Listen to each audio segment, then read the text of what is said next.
I want to thank you all for being here today for this very important briefing. Before we get started, I want to welcome Susan Collins. Senator, thank you for being here. I look forward to working with you as the Vice Chair of this committee. We've had a long working relationship, and we expect to do good things together. I agree. Before we get into this briefing, I want to start by setting the tone for what I hope can continue for the next 2 years. As I travel across my state every year and meet with Montanans face-to-face, it doesn't matter if you're from a rural town like the one I live in or a college town. I always hear one thing, and that is, why is Congress so divided? Last week was a sober reminder of just how petty and divided our politics have become. Make no mistake about it. What China did last week was completely unacceptable and a real threat to American sovereignty. It deserves a real response from a united America. I was very discouraged by some of the responses from elected officials in the House and the Senate that decided this was a great opportunity to score some cheap political points and get attention on social media. China is a real threat and one we need to take seriously, which is exactly why we're here today. Senator Collins and I were in touch throughout the day last week when the news broke. We listened to each other and we agreed we need to take swift action to make sure China's reckless actions received real attention, not political talking points. We are holding this briefing today because American public deserves to hear from the Department of Defense, not play politics with our national security. I do not care who is in the White House. We will always do our job and we will always provide oversight. I trust that all of my colleagues here today recognize the importance of these jobs and need to work together to make sure that America is protected. So to our briefers, I appreciate you all joining this committee on relatively short notice. The American people deserve answers about this Chinese spy balloon that was first publicly reported to be in the United States airspace above my home state of Montana. This is the first congressional meeting open to the public to examine what happened. Montanans and folks all across this country value their freedom, they value their privacy. Those are American values, and China wants to destroy on their way to replacing us as the world's leading superpower. I, along with many of my colleagues on this committee, have been ringing the alarm bell on Chinese aggression long before last week's news. And I will take on anyone to make sure China does not weaken our country. That's why I'm prepared to hold anyone accountable, including the folks seated before this committee today, to get real answers. This administration owes Americans answers not only on what happened this past week, but on what steps they're going to take to ensure that this never happens again. That is why it is critical that we look forward and have appropriate practices in place to stop any future provocations from China or any other foreign adversary. We live in a time where our technological and defense capabilities are rapidly evolving. I, along with the rest of this committee, look forward to making sure these evolving capabilities are put to good use. That includes making sure that you at the DoD get a budget that you need on time. Before you make your opening statements, I want to turn it over to Senator Collins for her opening statement. Thank you, Mr. Chairman. Mr. Chairman, let me begin by saying how much I'm looking forward to working very closely with you in my new position on this subcommittee. And I want to thank you also for holding this important hearing on the brazen incursion into America's airspace by a Chinese surveillance balloon. So let me begin by noting the obvious. This was not a harmless weather balloon somehow blown wildly off course, as the Chinese have claimed. This was a serious and blatant attempt by the Chinese to collect valuable data. In fact, a sophisticated spy balloon such as this one provides certain advantages over high-tech satellites. A key element of the administration's calculus was to postpone shooting down the Chinese spy balloon, resting upon the goal of avoiding undue risk to civilians on the ground. However, it defies belief that there was not a single opportunity to safely shoot down this spy balloon prior to the coast of South Carolina. By the administration's logic, we would allow the Chinese to fly surveillance balloons over the Pentagon or other sensitive sites near populated areas. Obviously, every administration has an obligation to protect Americans on the ground, but also to defend U.S. airspace against incursions by known foreign surveillance aircraft. A related question involves the timeline for destroying the spy balloon. NORAD was tracking the balloon as it violated U.S. airspace over Alaska on January 28th. Yet deliberations with the president to shoot down the balloon apparently did not occur until 2 or 3 days later when it approached the lower 48 states. As the senator from Alaska would tell us all, Alaskan airspace is American airspace, period. This balloon could have been shot down, it seems to me, over remote areas in Alaska or our territorial waters surrounding Alaska.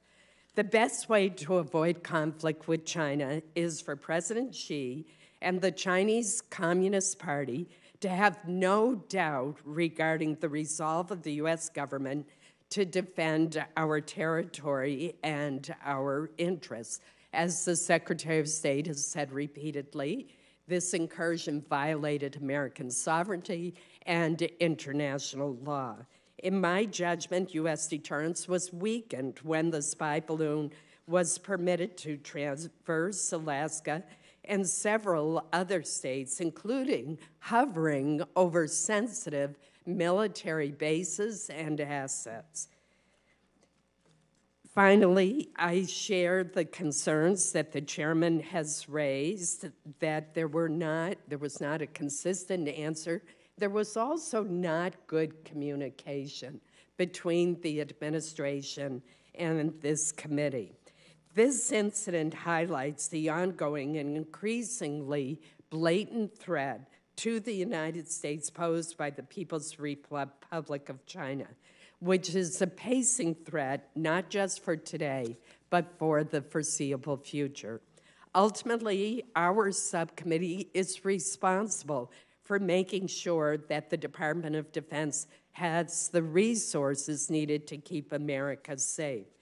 Regarding previous balloons, it's alarming that NORAD and NORTHCOM were apparently unaware of these incidents in real time. That exposes questions about whether there are unacceptable gaps in the military's ability to detect and address potential airborne threats. I look forward to hearing the testimony today and to better understanding how the department handled this surveillance and how it will handle future violations of U.S. airspace. Thank you, Mr. Chairman. Thank you, Vice Chair Collins, for those comments. We have 4 folks in front of us today. We have the Honorable Melissa Dalton, who is Assistant Secretary of Defense for Homeland Defense and Hemispheric Affairs. We have Jedediah Royal, who's a Principal Deputy Assistant Secretary of Defense for Indo-Pacific Security Affairs. We have Lieutenant General Douglas Sims II, who is Director for Operations for Joint Staff J3. And we have Vice Admiral Sarah Joyner, who's Director of Force Structure, Resources, and Assessments, Joint Staff J8. Opening statements will be made by Melissa Dalton and by General Sims. Melissa Dalton, you may start. Good morning, Chairman Tester, Vice Chair Collins, and subcommittee members. Thank you for convening this important roundtable this morning. I know that the recent events surrounding the PRC's high-altitude surveillance balloon have directly affected a number of your states. I wanted to provide you with a brief overview of events before turning over to my colleagues and answering any questions that you have. The balloon entered our U.S. Air Defense Identification Zone and then airspace over Alaska on Saturday, January 28th. It was over Alaska for a short period of time and then flew over Canada. We continued to track and assess the balloon, learning more about the PRC's capabilities and tradecraft. On Tuesday, January 31st, the balloon entered U.S. continental airspace. We were able to protect against PRC intelligence collection, which was straightforward since we knew where the balloon was. The President was briefed that same day, and through National Security Advisor Jake Sullivan, directed the U.S. military to refine and present options to shoot the balloon down. The military recommended taking the balloon down over water. Waiting to do so had 3 benefits. First, it gave us additional time to observe the balloon, again, assessing the PRC's capabilities and tradecraft. Simultaneously, we protected against intelligence collection, which again was relatively straightforward since we knew where the balloon was. Second, this allowed us to refine options and decrease the risk of debris causing harm to civilians. Please bear in mind, the balloon itself was 200 feet tall with a jetliner-size payload. We consulted with NASA, who analyzed and assessed the potential debris field that the balloon would create based on trajectory, weather, and the estimated payload. And third, waiting to shoot the balloon down over water improved our prospects at recovery, which are ongoing. Throughout Wednesday and Thursday, we continued to track the balloon, and then on Friday, February 3rd, President Biden was briefed on the execution of a plan to shoot down the balloon once over water. This plan included the air assets that we would use to take down the balloon, as well as the joint forces we would use to recover it.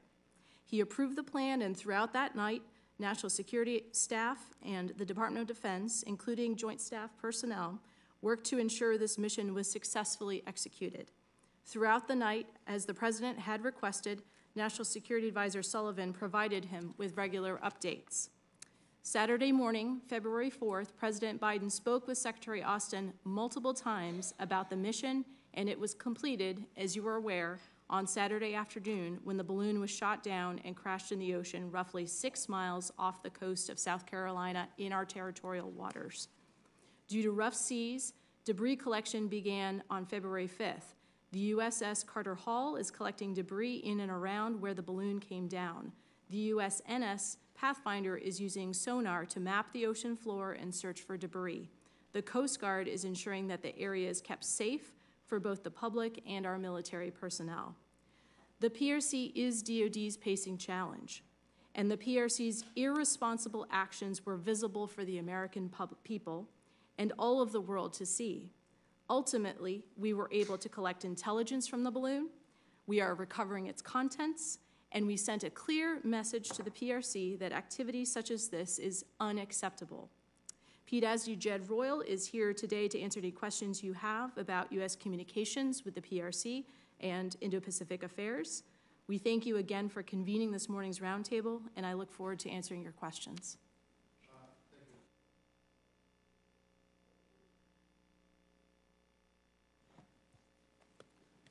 Chairman Tester, Vice Chairwoman Collins, ladies and gentlemen, good morning. I appreciate today's opportunity to update you on the U.S. military efforts related to the recent high-altitude balloon from the People's Republic of China. As Ms. Dalton noted, we acquired the balloon on January 28th. Following the radar acquisition of the balloon as it approached Alaska, and given the determination the balloon was not a threat to U.S. citizens or aviation traffic, and the lack of its ability to conduct significant intelligence collection at that time, the NORAD Northcom commander assessed and reported he would continue to observe and report the balloon's movements. He advised the chairman of the Joint Chiefs and the Secretary of Defense, who ensured the appropriate senior leaders were aware of the ongoing situation. As the balloon crossed through Canada and approached the United States border, the assessment for potential intel risk to sensitive critical U.S. sites in the upper Midwest increased, and the President asked for kinetic courses of action.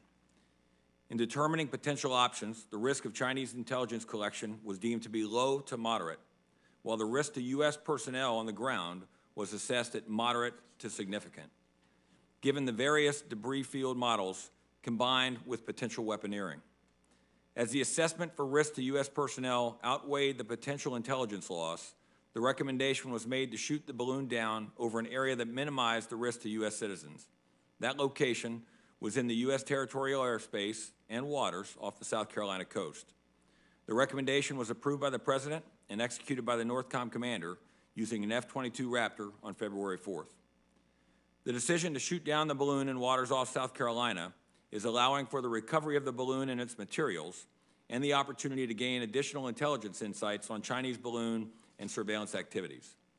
It is important to note, at any point along the balloon's path, the U.S. military possessed the authorities and the ability to shoot down the balloon in defense of our citizens.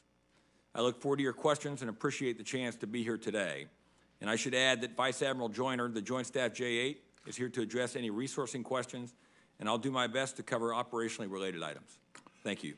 Thank you for testimony, General Sims. There will be questions. In my particular case, you can direct them anywhere you want to answer them. And keep in mind, at 11:30, I think we have a classified briefing in the SCIF for all the senators, so we're going to try to be prompt. So the first question I have is, when this entered U.S. airspace, did we know what the Chinese were trying to collect? Did we know what they were doing?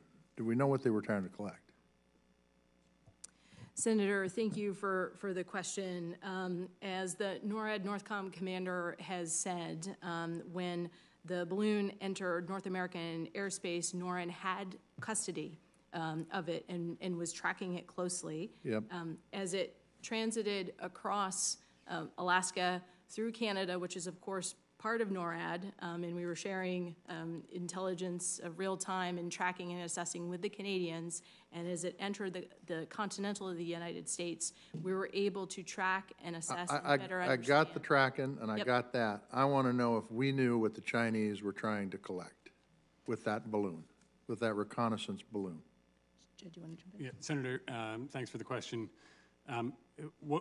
We can probably get into details more in the classified setting. You can just say yes or no. Sir, You don't need to get into specifics. Just, did we know what they're trying to collect? Yes or no? yes, sir, we understand that this is a part of a broader suite of operations that China is undertaking. So we knew what they were looking for. Sir, I think we should talk about this more explicitly in the classified session, but yes, sir, we understand that this is part of the broader suite of operations that China is undertaking to try and get better understanding of U.S. I got it. Sir. I mean, there's all sorts of suites of operations we have with what's going on in outer space and everything. But the question is, did we know what that balloon was trying to gather? Do we know what information it was trying to gather from the United States? It didn't fly over us by accident. It was intentional. Do we know what the Chinese Communist government was looking for? Senator, we have some very good guesses about that, and we are learning more as we exploit the contents of the balloon and the payload itself. Okay, so it has been brought to the attention, not in classified session, but through the news, that this isn't the first time this has happened. This has happened several times before. My question is if we waited to shoot this one down over water, why didn't we shoot the last ones down over water? Senator, I'll take that question. We are learning more about the balloon program. We are more aware of this balloon program in recent months than we have been in the past. So, Senator, I think that our assessments are maturing about the intent behind these balloons and the operational activity. So let me get this right. I put a lot of faith into the military leadership. I've met with a lot of generals and they're top flight folks, including the ones here, and admirals. I put faith in them because I believe they know the issue better than I do, okay? So the real question here is that if we had an incursion before and we shot this one down when it hit water, why didn't we shoot the previous ones down and gather intelligence from those so we knew what was going to happen? And by the way, this is going to happen again. And so why haven't we, either this is no big deal in the military's eyes, and I don't think you're going to say that, or there's not a consistent plan on how to deal with them. Senator, Talk to me. Senator, thank you for the question. If I may, just to build upon what Jed was saying, the PRC government surveillance balloons have transited the continental United States briefly at least 3 times during the prior Right. administration. And so the one- question is why didn't we shoot them down over water then? The duration of this particular balloon was much longer. Right. And the information that we have since gleaned about the balloons that have transited globally was only recently discovered. We can share more in the classified setting. Okay. So, okay. So we're talking about putting a budget together for the Defense Department. It was a really robust budget last cycle. I don't remember hearing about anything that dealt with balloons in the budget. Do we have a plan on what we're going to do next time this happens? Senator, thank you. As you know, in the National Defense Strategy from 2022, the PRC is the pacing challenge. I know, but Defense what of the about the Homeland is number balloons? one. I got all the other stuff, and we deal with it. Absolutely. Is there money in the budget, or if you're not into that, if you're not in that pay grade, Yep. do we have a plan for when this happens again and what we're going to do and when we're going to do it? I will tell you this, and I appreciate but the truth is, we think we know what they were going to collect. We don't know. That scares the hell out of me. Senator, thank you. It is incredibly serious, and please know, as we are recovering the balloon and learning more about it, and also kludging that with what we learned last week, we are building our understanding of what capabilities they have, what we need to do going forward. And what about, and I'm over time, and this is the last thing, so you can answer it, I hope. Do we have a plan for the next time it happens and how we're going to deal with it? Because quite frankly, I'll just tell you, I don't want a damn balloon going across the United States when we potentially could have taken it down over the Aleutian Islands, no offense to Alaska, or in some of the areas in Montana. And I understand public health, I understand doing damage, I understand that could have been a nightmare. But the truth is I got a problem with a Chinese balloon flying over my state, much less the rest of the country.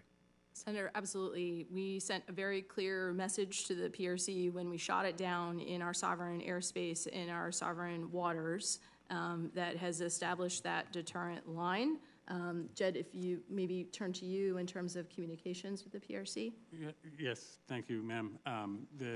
We continue to conduct outreach to the PRC. We conducted outreach during the course of the events last week and have attempted subsequently. Part of the plan is to encourage the Chinese administration to open their lines of communication with You can tell the folks at 11:30 that in classified session, I want to know what our response is going to be for the next balloon that comes over, military response. Sir, thank you. Susan Collins. Thank you.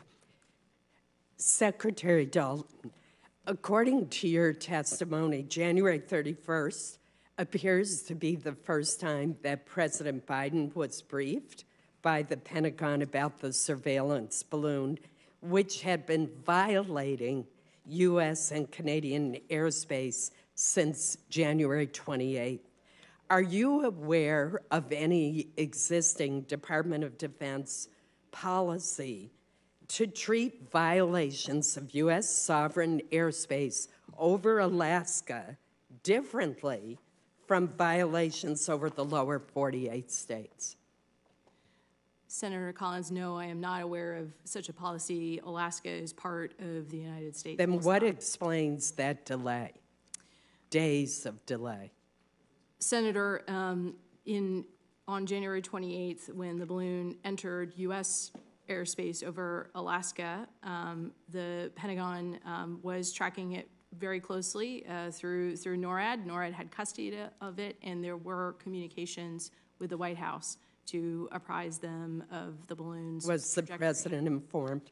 I would have to defer to the White House in terms of internal Well, White House according communications. to the White House press secretary, he was not, and according to the testimony that we heard, there were 3 to 4 days before he was informed. Senator, I would have to defer to the White House. Thank you. General Sims, the commander of NORAD and NORTHCOM recently said that when NORAD first detected the balloon as it approached Alaska, he determined that it was, in fact, a surveillance balloon, but that it did not present a physical military threat to North America. And he explained that he didn't take immediate action because it was not demonstrating hostile attack or hostile intent. Why wouldn't a foreign military surveillance aircraft violating U.S. airspace inherently be considered to have hostile intent? Ma'am, thank you for the question. I think, first of all, just to reiterate that General Van Herk did have all of the authorities necessary should he have determined it to have been a threat. The key piece here, I think, ma'am, is there was no hostile act or hostile intent. That would be the first. There was no impact to aviation routes, which would be another piece of that. The other would be there was no, at the time, there was no suspected impact to critical intelligence gathering ability in terms of infrastructure. That changed as the balloon as its path continued. That changed, and that's what prompted a different decision or a different conversation as it crossed into the United States. Well, Alaska has a lot of, and I'm going to leave this to my colleague, but a lot of sensitive military installations. Yes, ma'am. And the advantage of a balloon over a satellite is it can hover over those sensitive sites. Yes, ma'am. And throughout the path, and as somebody who lived for a couple of years in Alaska, throughout its path, ma'am, they were tracking exactly where it was in relation to that sensitive critical infrastructure and intelligence gathering capabilities. It was not near those locations, and as we reconstruct the path, we are not concerned with intelligence gathering in Alaska. And based on that, the assessment continued from NORAD Northcom to continue to observe and report. Well, it seems to me when you have a craft that's violating international airspace and you have sensitive military installations, whether they're in Hawaii or Alaska or the lower 48, we should treat it the same.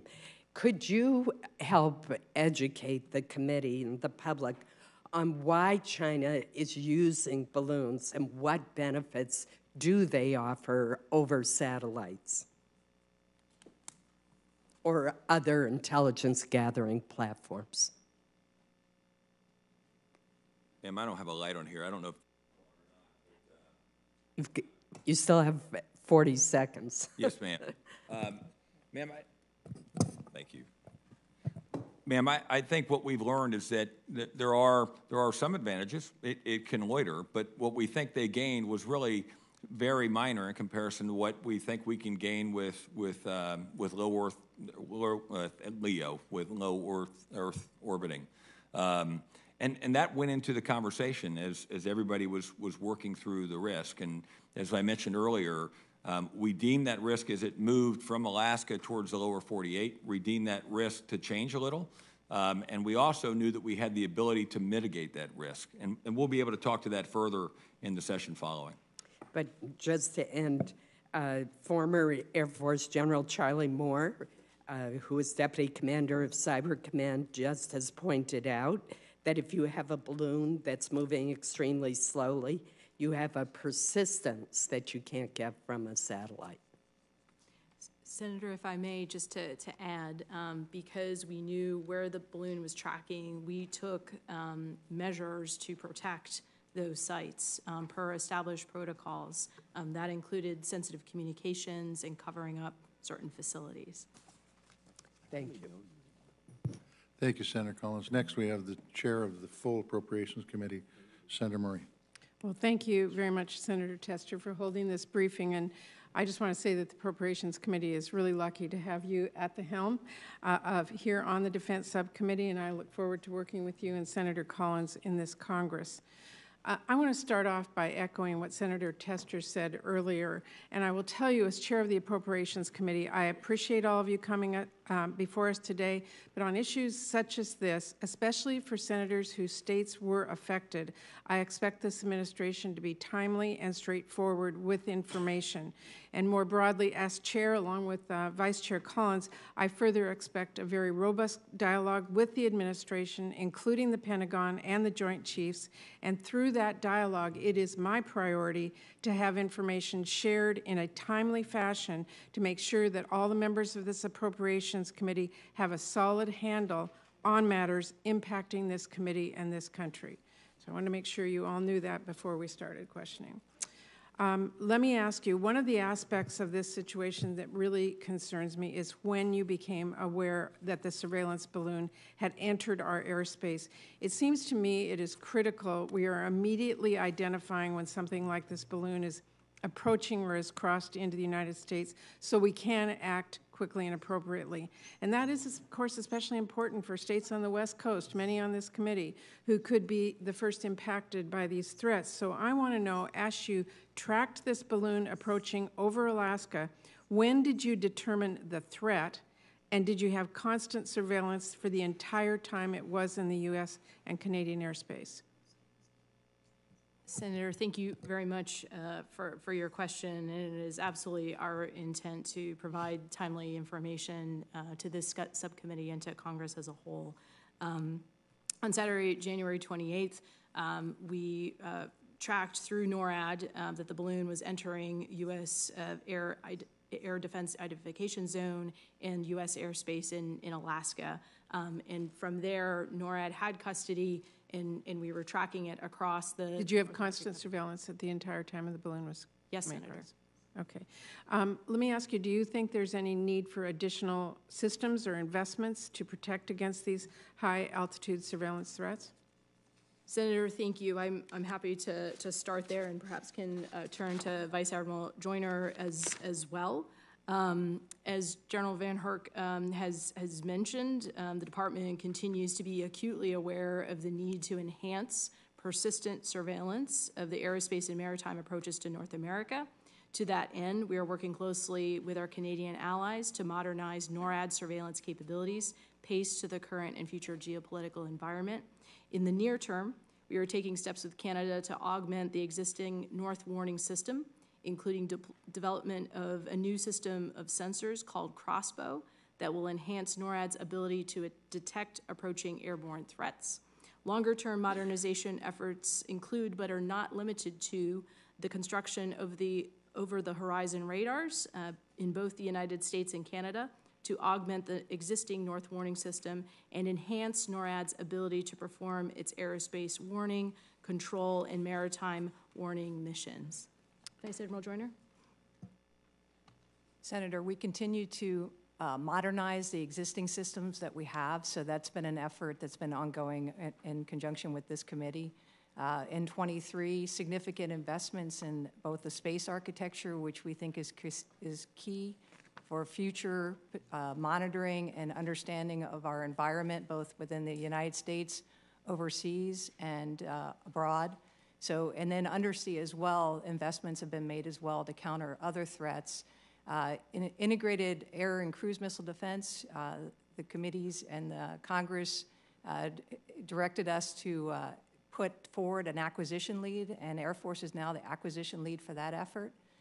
They're moving forward out on that mission. Army has the counter-UAS, and then the overall systems and the modernization of the over-the-horizon radars will enhance our ability to look long range and give us persistent forward look in partnership with our northern neighbors, NORAD, NORTHCOM.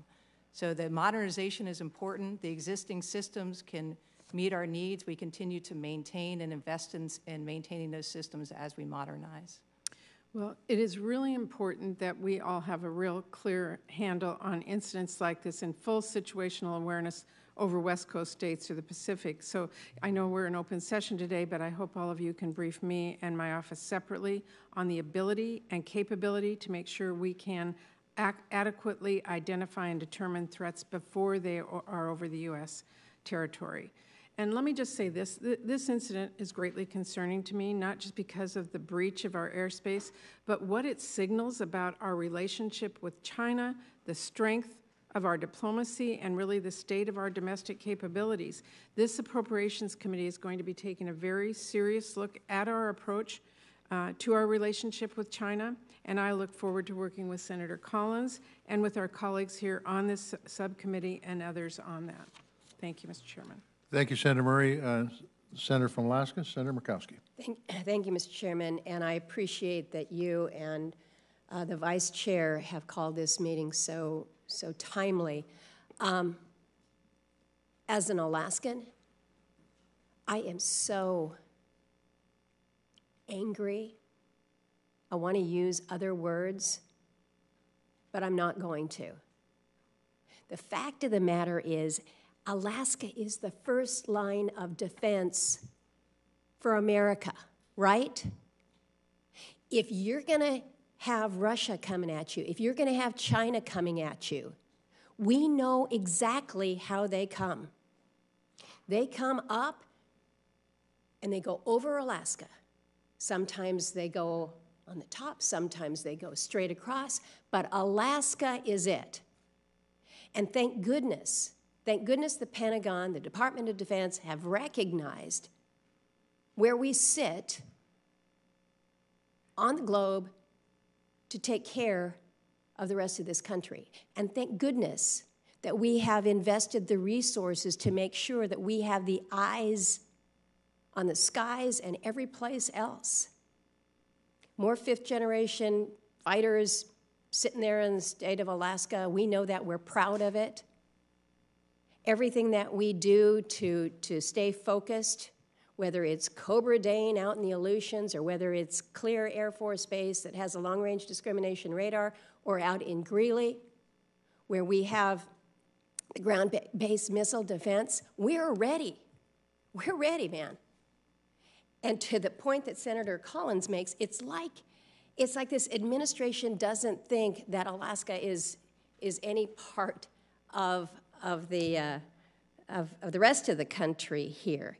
To get to the United States, you've got to come through Alaska. So when we see it first, as we did, as we all knew, and as you have suggested, Mr. Royal, I think you suggested, we knew when we first got eyes on this, that this balloon was not a weather station. This was not collecting weather information. We knew that. And so think about it from Alaska's perspective. You said, Ms. Dalton, that the clear message here, we sent a clear message to the PRC when we shot this down in our sovereign waters. Seems to me the clear message to China is we got free range in Alaska, because they're going to let us cruise over that until it gets to more sensitive areas. Tell me where the sensitive areas are. Alaskans have stepped up willingly and support our military. But when we're talking about the sovereign waters and the sovereign territories of this country, Alaska is part of that. So I know we're going to have an opportunity for more information in the classified brief. I've already received one, and it was pretty thorough.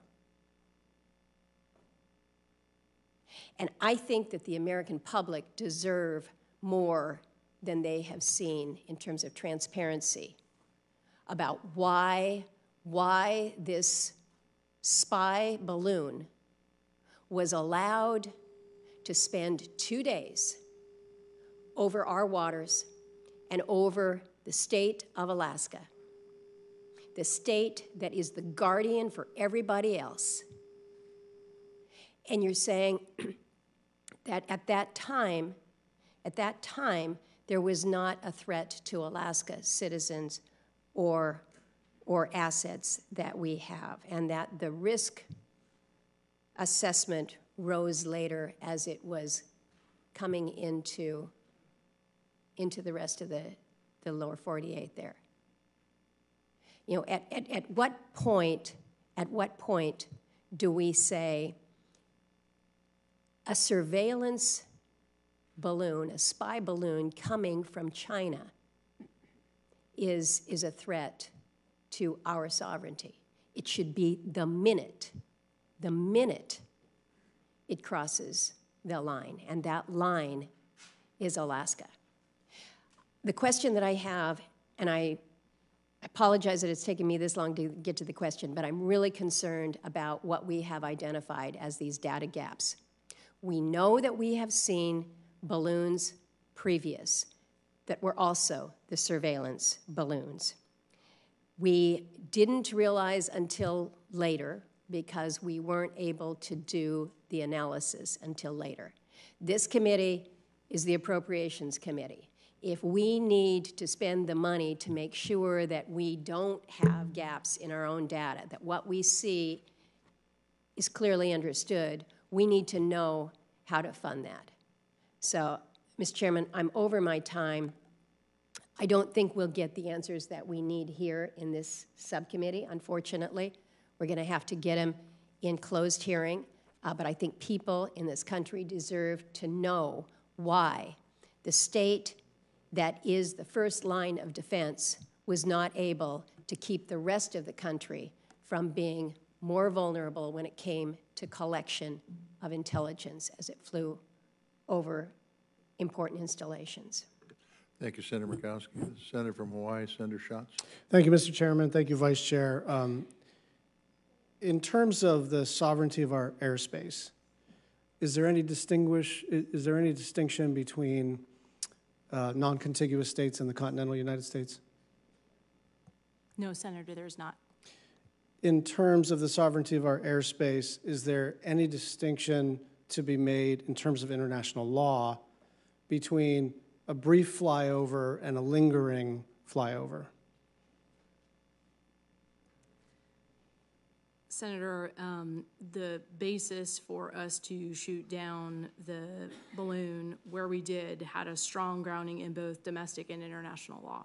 Yeah, I'm just trying to figure out whether if they had been, you know, let's say they just clipped the corner of the Florida Peninsula, like let's say they just, you know, go over Hawaii for 10 minutes, isn't that still a violation of international law? Isn't that still a violation of our airspace?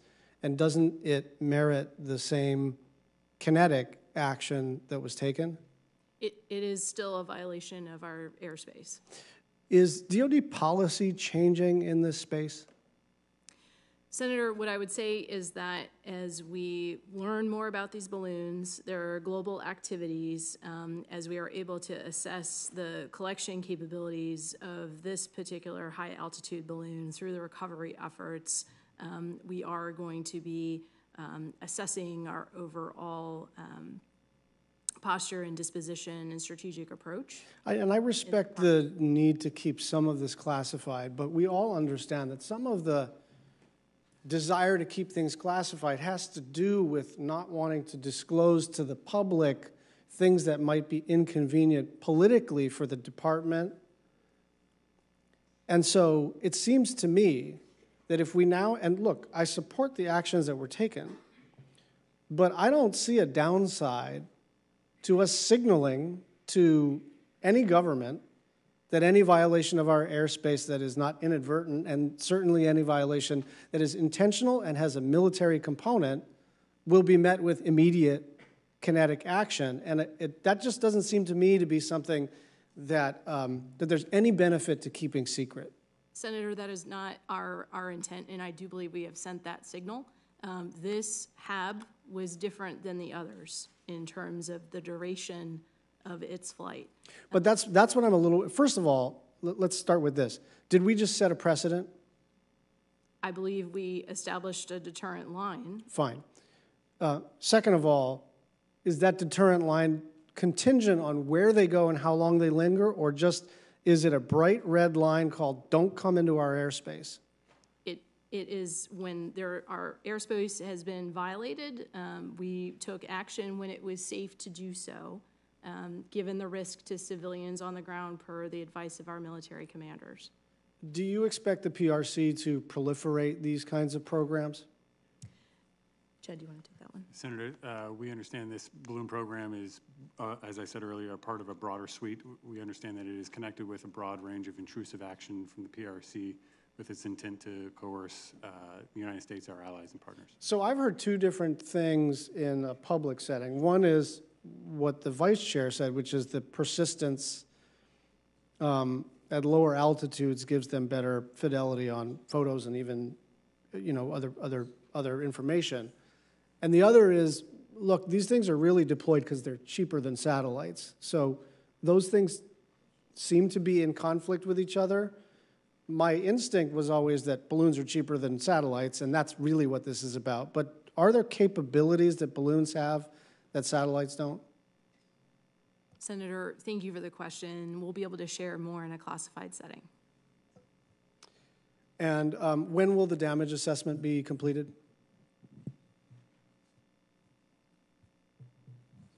Thank you. So that's ongoing now. We continue to recover. We recover pieces each day. I think we're thinking days to weeks in terms of everything, but it does continue in conjunction with the FBI. So I would like to offer a military perspective to your comment about. Sure, you have 22 seconds. Yes, sir. So I think having been in places where once you take a shot, you can't get it back, I think it's important for us to remember that if we establish that precedent may be met, we may meet the same precedent, in which case, as opposed to thinking and looking and then reacting, we may create something in which we are, is to our detriment. Fair enough. Senator from North Dakota, Senator Hoeven.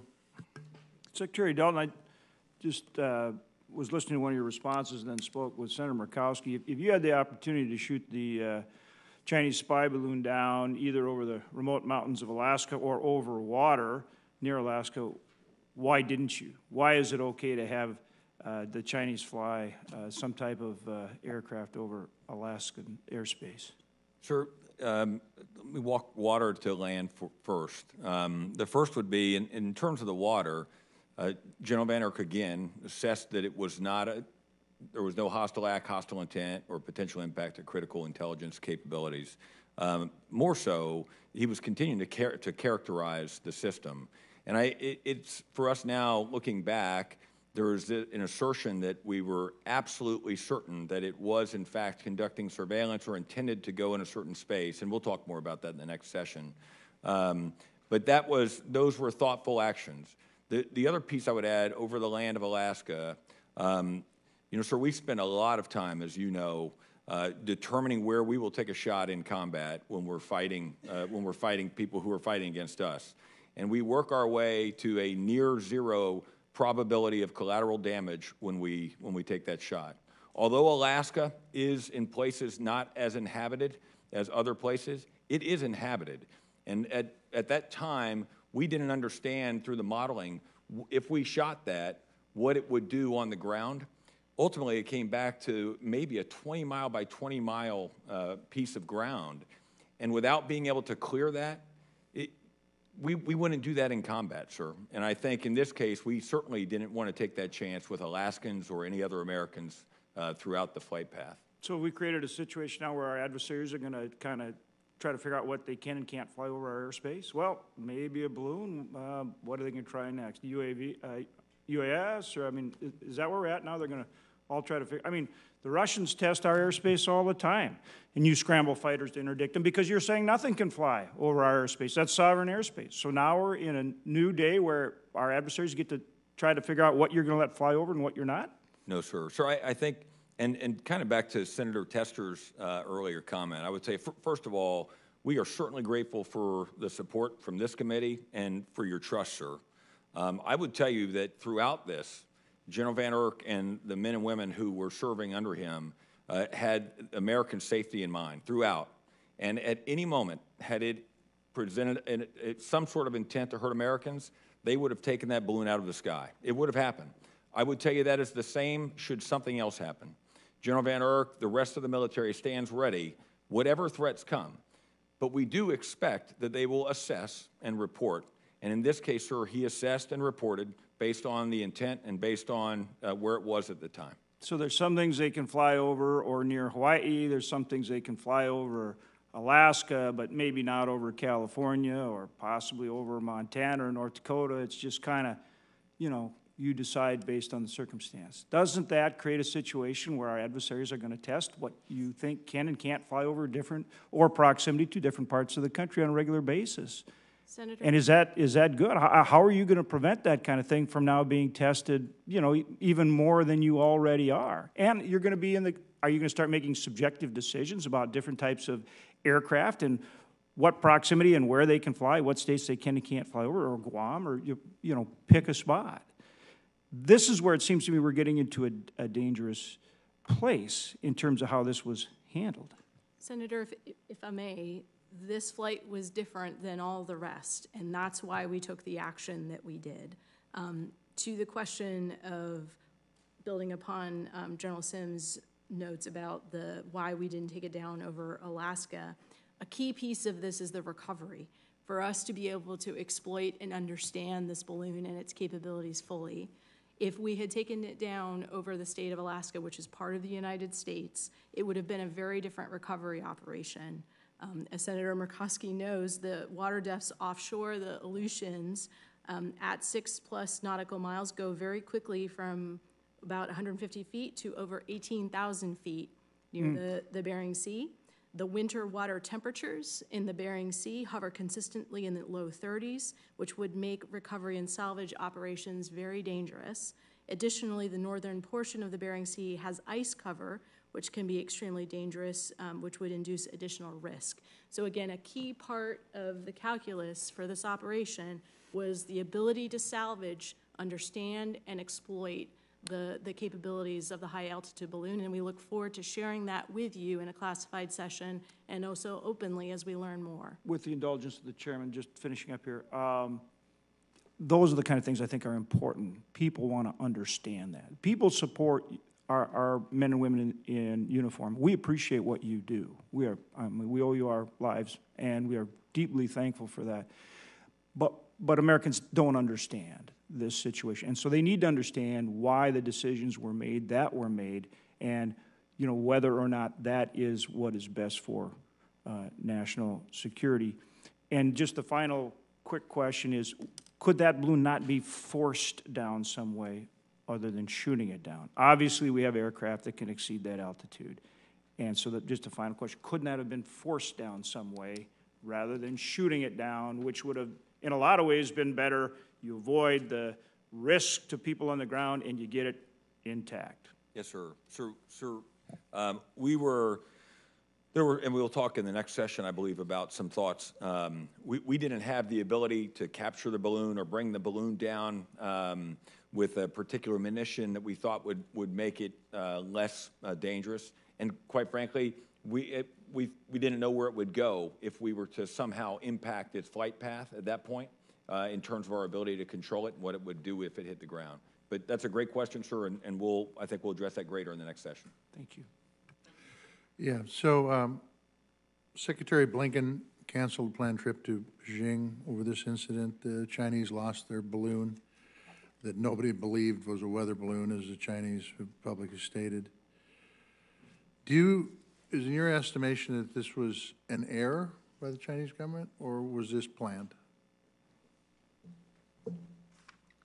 Senator, we're continuing to make assessments on the Chinese intent for this specific operation, and we'll have further to share in the classified setting along the specific intent. I think it would be false to try to characterize this operation as purely a mistake. My understanding, sir, is that this is consistent with a broader set of actions China's undertaking to intrude our sovereign territory and those of our allies and partners. So, generally speaking, as this balloon went over Alaska, Canada, and the United States, who got the most information out of this, the Chinese or us? Sir, I don't have a judgment or evaluation to pass along those lines for you right now. I do believe that the United States collection on this particular balloon and on the broader program is ongoing and is significant. Okay. Senator Hoeven said something that is true not only for the American people, it's true for us. We don't understand. We don't understand because, quite frankly, We have been briefed in this committee over and over and over again about the risks that China poses, both economically and militarily. We know for a fact, going back to Senator Schatz's comments, that there have been brief incursions on our airspace. We didn't do anything about that. We also know that China tends to push the envelope all the time until a line has set down. It should not have been a surprise that China did this, because nothing happened before, at least to our knowledge. Nothing's happened before to them for these overflights. So the question is, and it goes back to everything that everybody on this committee has talked about, and that is, and I'm not sure you can answer it in this forum, but a violation of airspace is a violation of airspace. And to know absolutely that this was of no military threat to us, boy, I want to hear more about that in classified session too, because quite frankly, I'm not sure that you can say that unequivocally. And to the point that in Montana, for example, we have some pretty important military assets that we use as a deterrent for those folks to apparently, I don't know for sure, but apparently fly over, not accidentally, some of those, and the same thing with assets in Alaska, and the same thing with assets in the Midwest. You guys have to help me understand why this baby wasn't taken out long before. And because I am telling you that this ain't the last time. We've saw brief incursions. Now we've seen a long incursion. What happens next? I'm sure you guys have modeled that out too. Maybe, I hope. If you haven't, you should. But in the end, either China's a threat or it isn't. And I think it's a huge threat. When this budget comes forth that Senator Collins and I and the rest of the people on this committee and the rest of the people in the Senate and Congress are going to be working on, I hope this is addressed in some line item, and not only addressed with dollars, but addressed with actions on how these monies will be put to work to make sure that this never happens again.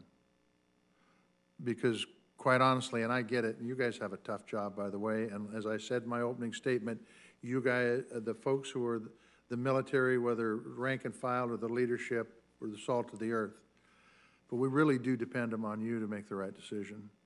And I'm not sure I've bought and sold that the right decision was made, but we have another hearing that's in classified session that will take that up further. Senator Collins, do you have other comments? Just a few, Mr. Chairman.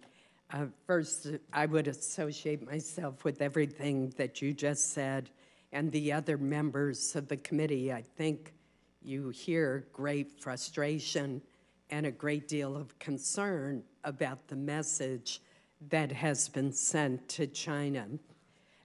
General, as I look through publicly available sources at the flight of this balloon and the bases and sensitive military sites that it passed over, its flight pattern clearly is not accidental. Would you agree with that? Ma'am, I honestly, I do have some thoughts on that will be in the next session. But you're right. The flight path took it over areas that we would think were concerning, and we are pretty certain we mitigated those, and we'll discuss that in the next session. Okay, I look forward to hearing the specifics on that. I want to go back to Senator Murkowski's point about Alaska.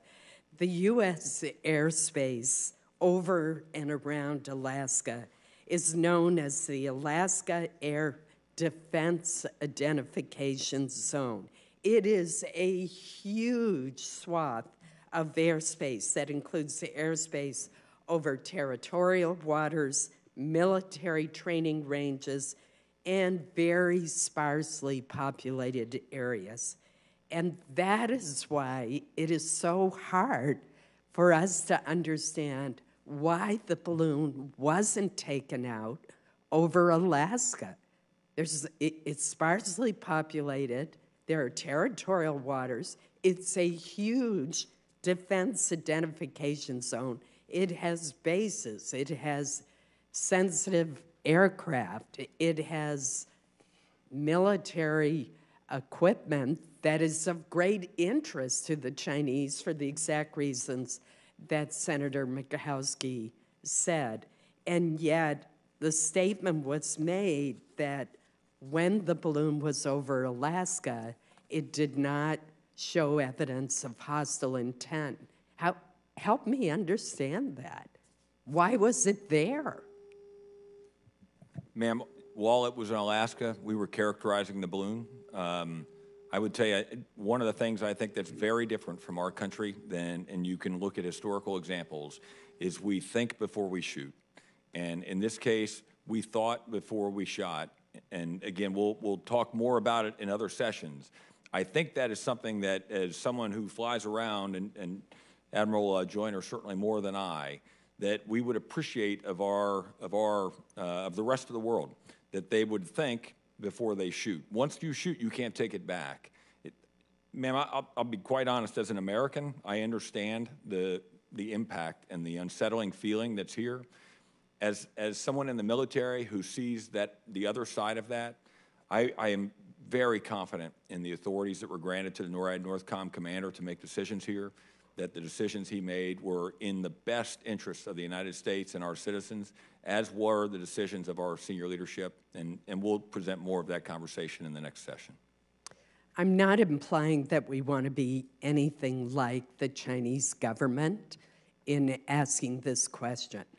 But do you think if we had an American surveillance balloon going over sensitive Chinese military sites, that the Chinese government would have for a minute hesitated before taking it down? Ma'am, I'll not answer on behalf of the Chinese, but I think as an American, if I was flying in that direction, I would hope that they would think before they made a decision.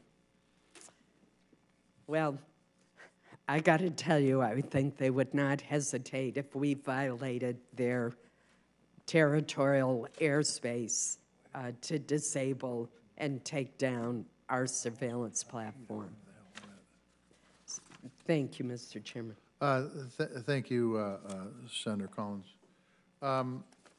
One of the things that was brought up, and then I'm probably going to wrap it up unless you have more, Susan Collins, is that you spoke about communications, Mr. Royal, with China. Could you give me a brief update on where we're at from a communication standpoint with China? Is it totally cut off, or are people still communicating and talking? Sir, with respect to this particular operation, we engaged China on an urgent matter during the course of our observations of this particular operation. Subsequent to that, our diplomats engaged to make sure that the Chinese knew that the Secretary Blinken's trip would no longer be possible under the current circumstances, and then further engaged the Chinese subsequent to the successful downing of the balloon to make sure they understood what activity we were undertaking and why we did that. I will say more broadly, sir, that it's really important during moments like this that we maintain open lines of communication, and unfortunately, the Chinese administration has declined a request from Secretary Austin to communicate directly with his counterpart in China. We believe that China needs to be more responsive to the United States when it comes to requests for further communication. I couldn't agree with you 100%. And the fact is, they're the ones that violated our airspace, and they should be open to communications because it was a serious violation, and think in everybody's opinion. We appreciate you all being here today. We appreciate your answering the questions and your testimony. I think this was helpful as an initial conversation, but I will tell you that knowing Susan Collins very well, oversight isn't going to stop here. We've got important responsibilities in that vein, and we will continue to do that, whether it's on Chinese threats to our airspace or any other thing that deals with the Department of Defense. And so with that, thank you for the work you guys do every day. This Defense Subcommittee will reconvene on Tuesday, February 14th at 10 a.m. for a classified briefing to discuss other Chinese threats to the U.S. homeland. Thank you all, and we stand in recess.